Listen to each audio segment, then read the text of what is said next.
Happy Sunday, everybody. My name's Anthony, and welcome to Cooking with the Sopranos. Today, we're doing prime rib, because after all, why go out for hamburger when you got prime rib at home, right? DUI, resisting arrest, assaulting an officer. Do it now. What's he? Do it! Jesus Please don't you touch me. You got prime rib at home. I'll be going out for hamburgers. What? What? We've had like the last 3 weeks of sweets, so now time to get into some meat, and some serious meat at that. Now, of course, if you're a return client, as in you've seen my video before, you already know I got this beautiful chunk of meat at Woody's Butcher Block. If you're on the Central Coast, you need to be heading to Woody's for all your meat needs. If you're not on the Central Coast, find your local butcher, make friends with him, he'll treat you right. Here we have a whole lot of butcher paper before I get to the actual product. There we go. There we go. Let me get rid of all this real quick. Now, if you're new to the show, I've been going through every dish in the Sopranos series and also in the 2 books, The Soprano Family Cookbook and Entertaining with the Sopranos. This recipe is in neither of those.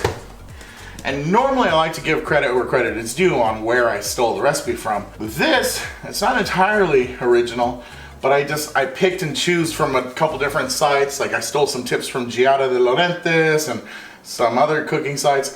I'll include the various links in the description below.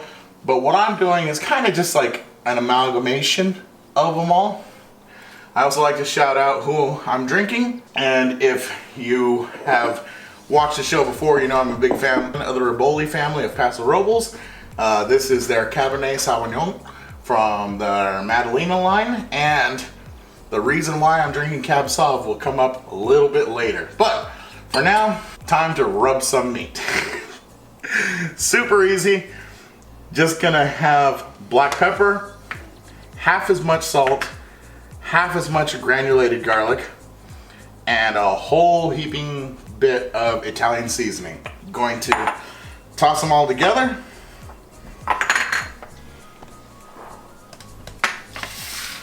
That joke hurt my head. I have my buddy Chase here. Full disclosure. So he's had a long day. And he was laying on the couch and I was like, all right, I'm ready to go. Let's film. I had everything set up except the meat. I go to the fridge and I'm like, hey, you can go lay back on the couch again. I gotta run to my apartment and get the meat because I left it at my apartment. You all saw that I washed my hands, and I'm just getting in here and I'm just blending these 4 types of seasonings together. That's pretty good right there. Now, Giada recommends taking a paring knife and doing a couple random shallow slits throughout.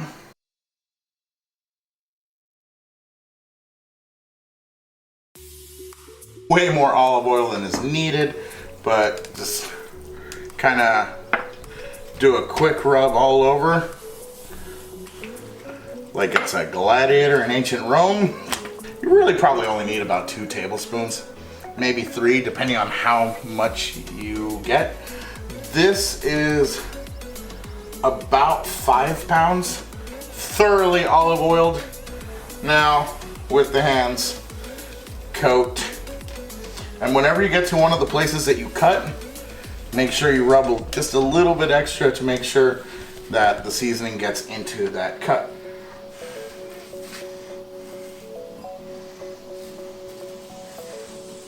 You notice I didn't give you a precise amount, just portion it out. So use your black pepper as the base, do more than that in Italian seasoning, half that in garlic and salt, and keep to that ratio. You should be all right. Now, while I've been doing all this, the oven, I actually remembered to preheat it this time, which I do hit or miss on this show. Excuse me while I wash all this off. Not sure why I washed it all off. I'm about to touch it again. Okay, so take another pan with a rack.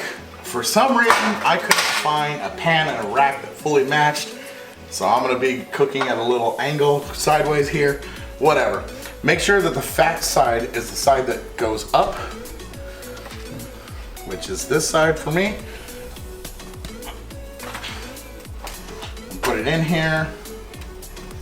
Also, make sure before you even start preheating that your oven has enough vertical clearance to fit the meat. So that's gonna go in at 400 for 15 minutes. At the end of that 15 minutes, we're gonna drop it down to 325. And then from there, it sits and it slow cooks to your desired level. I am a rare person. I have other people joining me tonight, so I'm probably gonna cook it to medium rare, which should be, after we drop it down, about another hour 30. So we'll check back in on it in 15 minutes and then check back in on it in an hour 30 and judge from there what the internal temperature is. Arrived, and we have been waiting sort of patiently. The wine's helped. The Cab Sauv is empty, so we switched over to my favorite, San Antonio Imperial Red. The main reason that the Cab Sauv is empty is because now we're gonna do the sauce that you pour on top of the prime rib. So, got a little saucepan going. We're gonna throw in butter, crushed garlic, scallions, thyme, flour, some beef broth. Normally you would use whatever juices came off of the prime rib and then supplement the rest with beef broth. But it's still going and I'm not waiting, so I'm just gonna go with the 2 cups of beef broth. I cannot say that fast to save my life. 2 cups of beef broth. Wow, I got it, nailed it. That's the key. Bob breathe. Bob breathe. And then of course, Cab Sauv, which is why I picked Cab Sauv in the first place. So okay, so we melt the butter. That's already been out in room temperature. Ooh, way too high. That is, I just fried the butter. Mistakes happen. No regrets. I lost a clove. So now I'm essentially frying the garlic.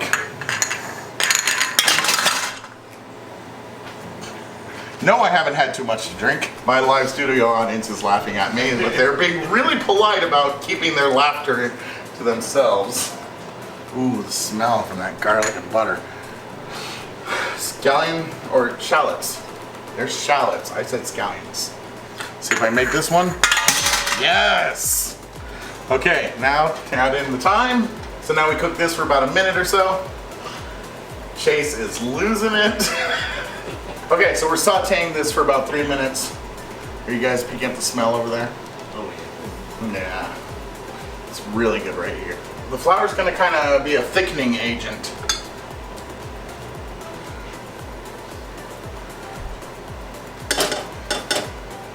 Good.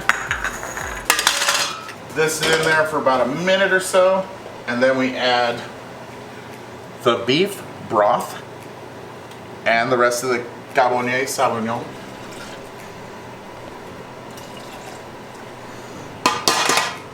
Those are too big for me to throw across the bar. Okay, now that those are added, now we bring it to a boil. We're gonna bring it to a boil, stir it occasionally, and cook this until it comes back down to about 1.25 cups. And that's it. This should take about 12 minutes. Hopefully in these next 12 minutes, the beef will be done, because everything else in our dinner is. I should probably pull out the vegetables at this point. Cameras definitely weren't rolling. That makes me think that they were. So I pulled it out the oven and loosely covered it with foil and let it rest for 10 minutes.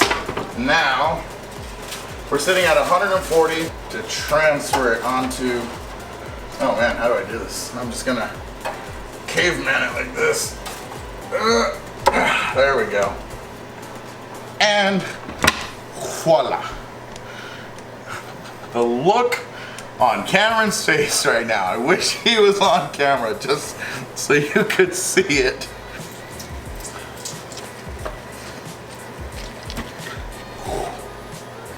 There we go. Are you crying? There's no crying in baseball. Oh wait, we're not playing baseball. You can cry. Can I say that on camera? I say food porn all the time. I say I'm having a malgasm. I think there's better ways to mix those two words together. Bro, thank you to my friends at Woody's Butcher Block, Alyssa and Erica. Great service as always. It's so tender, it's like not even maintain. It won't even hold together long enough for me to slice it. I'm gonna go ahead and I'm going to. Praises. Thank you, Chief. This will be my taster piece.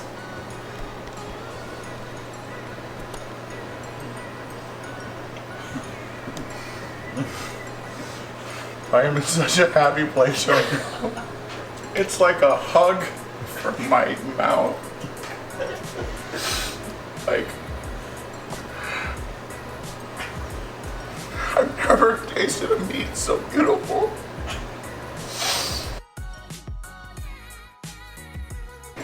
Oh, right, I have an audience. It was pretty good, I'd say. So, and that was even without the juice on top. So, yeah, there's also juice to be had on top. Well, it was a long time waiting, but every bit worth it. So amazing. Please try it for yourself. Let me know how it turned out. Hit me up on all my social medias. It should be scrolling at the bottom of the screen. I try to be as responsive as possible. And, ooh, actually that reminds me. Shout out to one of my fans, Melanie in North Carolina. I would love to come and cook with you. Thank you. I love you too, girl. All right, stay safe with that Delta out there and enjoy this amazing prime rib because we're all about to. We're gonna cut because the potatoes are getting cold. There should be a little bubble like right about here-ish on the screen. Click subscribe and like. Have a great week. Until next time, manja.